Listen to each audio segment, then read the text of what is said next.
Good morning, good afternoon, good evening, wherever you are and whatever time you're listening to today's episode of More Than Just Task Management, your favorite daily podcast where we help you build a thriving business with me, Anna Angelova, business coach and consultant, and my co-host, Jores Minusvan, the business consultant. Hey, Jores. Hey Anna, happy Tuesday. It's a beautiful sunny Tuesday. What is our subject today? Our subject today on the last Tuesday of July is delegating without losing control.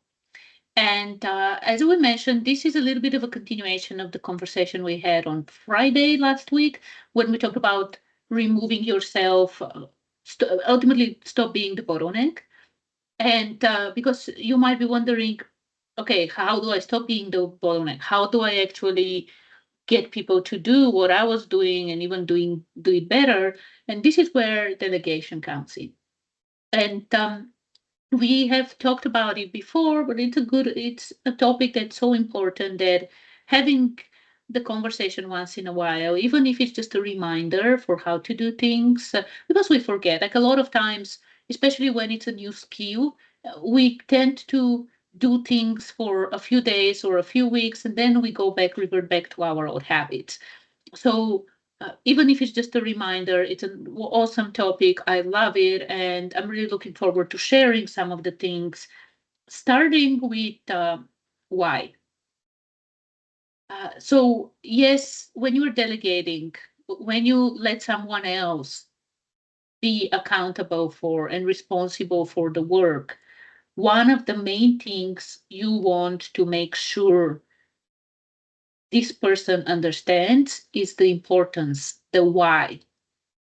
Why are we doing this? Like, what's the reason behind this function or this the role they have, the whatever you're delegating to them? Like, why is it important? How is it important? Like, really starting with why for them to know not that much about the how and the what, but why? Like, why are we doing this? Why is it important for the business? Why is it important for our clients or customers? Why is it important for the team? Why is it important in general for the impact the business has? Like, this is one of the first things you want to make sure the person understands. Oh, absolutely, absolutely. And it's delegating is one thing, but you need to delegate to the right person with the right attitude. You need to pick and choose the leaders in your uh, team. You can tell probably by literally by the conversations, even within the teams, they're the go-getters. They jump in and do things. I have quite a few of them. Now I'm at a point where they're actually coming to me and say, Joris, can I get involved into this part of your work because I really want to learn? I'm like, oh, absolutely. Okay, yeah, why not? Whether they can do it but there are certain things that come gradually. If the guy asked me 2 years ago, I would have said no, but now I know he's ready because he's learned how to delegate himself. He's learned how to take his fingers off the keyboard and he's learned how to become a leader. Now it's time for him to take more from my plate. So you have to also do it the right person, the right way, gradually. Delegate, overview, with a trust, not micromanage. Once they prove themselves, then you let it go. Slowly, slowly, you remove yourself. I'm at a point where I don't even join any of the meetings. I used to be on every single meeting giving the team a message. So, uh, uh, again, find the right person, do the right thing. And there are some people that will disappoint you or they're not even capable of. There's some people that are would only grow so much. I've seen a few of them because as much as they want to be the leaders, they don't have the right mindset, regardless of how much you train them, how much you enable them. They can only think within certain that box can only expand so much. That's it. So you have to know. Even then, you Either you keep supervising them or you bring somebody else to supervise them. Maybe over the years and years and years, they will learn, but there are limitations even on how you delegate and who you delegate it to. But the idea is, again, you don't have to lose control. There are times that you jump in without even them asking you. You step in and say, listen, I see the team struggling. I'm stepping in. I'm going to solve this problem, and then I'm going to step back again. Delegation doesn't mean you get on a Harley and go up north and come back to a disaster. Delegation is you're still there, but you're doing other things while you're monitoring the emails, the conversations, the customer reaction. You don't even have to go to your team to ask for an update. You go to the customer and ask them, how is this working out? Are you good with this? So uh, it's not just your team side. You also need to make sure your customer is comfortable with it. There are out of all the customers that I have right now, two of them actually I cannot remove myself. If I actually remove myself 100%, the customer will walk away, regardless of how much I've delegated, regardless of the good people that I have. I still have to be there.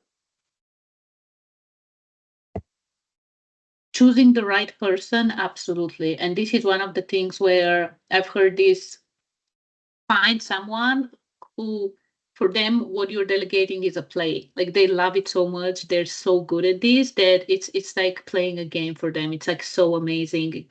And there are people, like there are people who love spreadsheets, who love numbers, who can spend the whole day behind the scenes, like crunching numbers, or developing things and programming. And there are other people who are so good at building relationships, so good at sales conversations, so good at communicating everything about your product or service.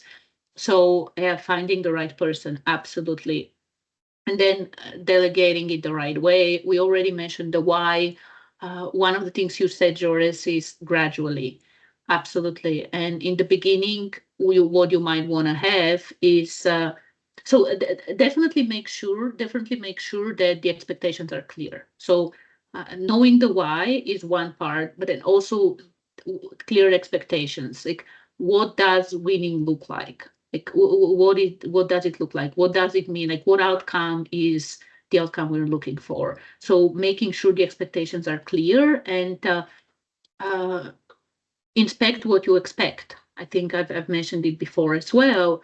Mm, And in the beginning, you might need or want to meet with this person every single day, as they are, especially if this is someone new who just started within your business. You might want to have daily meetings with this person. And then this might go to twice a week in the beginning of the week, where we talk about, okay, so what are we focusing on this week? And then at the end of the week, looking back and saying, okay, what worked well, what didn't work, like what are the wins, the losses, like things like this. And one of the other things, as you are, again, it really depends on what you are delegating, and the team and all these kind of things. But as this person gets more and more autonomous in doing the work without you, like the work becomes theirs ultimately, uh, you can and you should still keep an eye on, even if it's bird's eye view on what's going on. And this can be weekly, this can be monthly or quarterly review, depending what's going on, or some kind of a report or whatever it is. But ultimately, the idea is that you get yourself out of the daily grind, out of the operational work, and you start only monitoring outcomes, only monitoring the direction, the trends. And as you said, Joris, keeping the control. And when we say control, it's not the control of you controlling things and micromanaging. It's the control of you as the business owner, as the leader and manager of the team, of you knowing that everyone is going in the right direction, the business is going in the right direction. This is what we mean by control. It's not micromanaging. It's not telling people what to do and how to do, because again, the idea is that you find people who love this. They love the work. They are better than you at sales, at financial stuff, at marketing, whatever it is. They're better than you.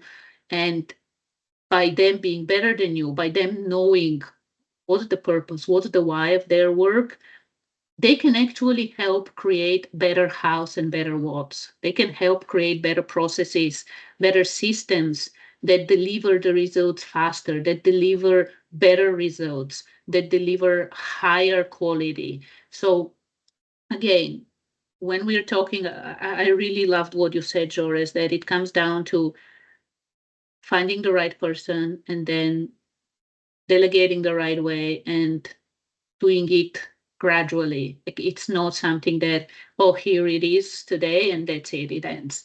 It's a process. And as long as you trust the other person and do the things, like take all these different steps, in no time, I think Friday we were saying that with someone new, it can be like, in the first 3 months easily. These people can get up to speed, and that's absolutely true. Like in 3 months, when you have the right person and follow these steps, in less than 3 months, these people can be up to speed and doing things better than you and achieving better results. Oh, absolutely, absolutely. And the reason for the gradual is also an example. I had a person that started working. First, I let her alone with a customer due to funding issues. I couldn't afford a PM, and she was the only one. So she showed absolutely amazing value, not just in development, but also in leadership, customer management. So we took her and we put her into a bigger role where she managed four people, well, team of four, including herself and the customer and the everything. So 6 months later, she was shining, and we said, okay. So there was also a second person in the team that was maybe even more senior than her. So we decided to remove that senior person, just leave her alone with two juniors. First, she agreed to it, but the next day she contacted me and said, maybe I need the senior person. Maybe I don't think I'm comfortable enough to without him. And that to me was the most like amazing sign of maturity and leadership, where she understood where she will fail, and instead of being arrogant and saying, oh yeah, I can manage this, and then 3 months later we had a disgruntled customer and I had to bring the other senior back. She was proactive and I immediately switched back. She stayed there. So she inadvertently told me she's not ready for full leadership, which is fantastic. Maybe 2, 3 years from now she will be. But this is the type of people that you want. This is how the value of doing it gradually. Because if you just throw her into the deep, yes, maybe 1 out of 10 people, like I learned how to swim, will swim. The other nine will sink, and they'll sink your customers. So you don't just throw the people into the deep and say swim. It's all gradual, and I've seen the examples of it. And there are people who are ready. You put them out there, and boom, they. And again, it also depends on the complexity. What I do is quite complex. Maybe if it's like if it's a simple part of your business that you're running, I'm not saying your business is simple. The simpler part of your business, they can become autonomous faster, sooner. But again, you need to keep an eye on it. You need to monitor it, not supervise it, just monitor it, and then help when you can. Step back, step forward, help, step back, and eventually the person will start, seeing oh yeah, I can see this pattern. I think I can do this myself, and she's actually doing a lot of it herself now. Another great example of how important attitude is and how important it is to have people who have responsibility, people who know themselves, like are very self-aware and know the value they bring and what the business is doing, and find these people. I know it's not easy, and we've talked with so many business owners who are struggling with finding the right people who want to do the work and people who want to step up. A lot of people just wait for instructions, and this is definitely, like, I know we've shared a lot on what to do, but like giving instructions, if you need to keep on giving instructions to people, to someone, like you find someone to delegate, and you need to keep on giving this person instructions and telling them, oh, this is what you need to do this next. Like you don't have the right person. Like you don't have the right person if you need to keep on doing this. We want people, and you want people who are self-starters, people who really take accountability and responsibility for the work, and that leadership you're talking about, Jores, like they can lead themselves. Like they don't wait for your permission, they don't wait for your instructions. They get out there, they learn, they ask for help, and they do the work. And again, once you master the art of delegation, your life will become so much better and so much easier, and your business will keep on thriving and reach newer levels as you delegate the work and as you step into more of a managerial and leadership role. And I know we mentioned it on Friday. I would highly recommend for you to grow as a business owner and as a leader, as a manager and as a leader. If you are not working with a business coach right now, I would actually highly recommend checking our Empower 360 coaching program and service. And if you're interested, book a call with us, book a call with me most likely to see whether you'd like some help in that area, whether it's like with delegation or any other aspect of being a manager and a leader. Because we know how every small business owner is a leader. It's just that you, like 99% of the business owners we talk with, you were never really taught of how to step into your leadership. You never really got the guidance on this. And that's why we have Empower 360 to help you in this aspect. Well said. Well put. Love it. Very helpful. Hopefully, we'll get again. This we are here to make a change, make a difference, and add value. So listen to us. We have a lot of experience to share. If we don't, we're not covering what you want. Just manage the DM us. We'll have a one-on-one conversation. We're open to that as well. And yeah, let's together prosper and build businesses that last a long time. Again, I hate the statistic that in Ontario, 250,000 businesses start every year. 80% are gone by the first 2 years, if not the first year, and 95% are gone within the 5 years. That is the staggering waste of effort, money, intellect. It's like, and most of these people, like out of this 60, 85% or the 95%, most of them would thrive if they had the proper guidance, if they knew how to do things. Like we said, you don't have to start a business and out of your rent money you pay somebody to create a website for you. You don't need that. These are the stuff that causes the misconceptions, the all this AI crap that's coming up. Oh, you need to have this AI and that AI and technology this and technology that. No, focus on what's so important. And this is why we're here. We are our mission and vision and passion, especially Anna's. My passion is my Harley, but her passion is more about getting the helping businesses become businesses that last. It's not just to get it, open a business and make it make money or run or employ 20 people. Something that's lasting.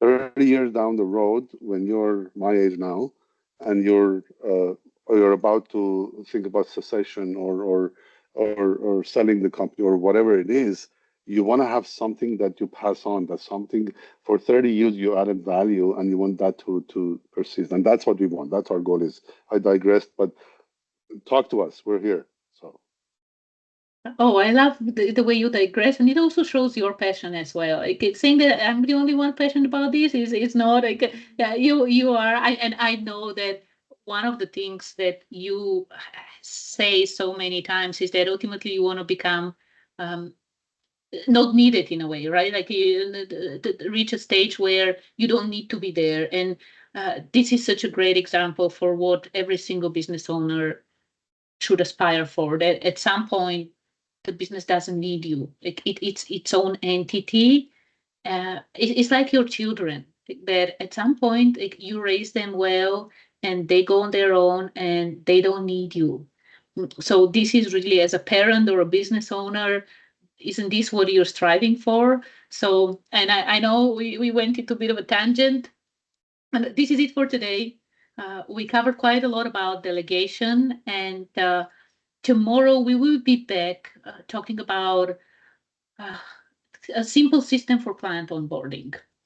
How to create a simple system for client onboarding, especially when you're starting. But if you have a business, this might actually be something interesting even for you. So if you want to tune in, tune in, and enjoy your Tuesday.